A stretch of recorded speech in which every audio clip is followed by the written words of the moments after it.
नमस्कार मित्रांनो, माझ्या यूट्यूब चॅनलला आपल्या सर्वांचं पुनश्च एकदा हार्दिक स्वागत आहे.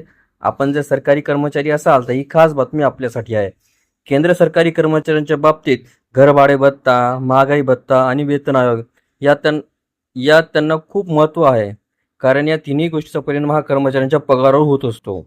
त्यातील महागाई भत्त्याच्या दृष्टिकोनातून बघितले तर केंद्र सरकारने अलीकडेच महागाई भत्त्यामध्ये वाढ केली होती.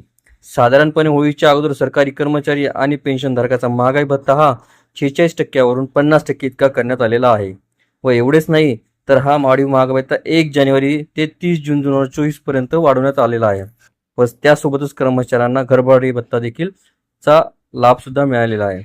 यासोबतच आता केंद्र सरकारच्या माध्यमातून कर्मचाऱ्यांना एक आनंदाची बातमी देण्यात आली असून ती म्हणजे आता कर्मचाऱ्यांच्या मुलांना शिक्षणासाठी व्हिडिओ सविस्तर बघण्यासाठी कृपया आपण डिस्क्रिप्शन बॉक्समध्ये दिलेल्या लिंकवर क्लिक करा आणि संपूर्ण व्हिडिओ पाहावा.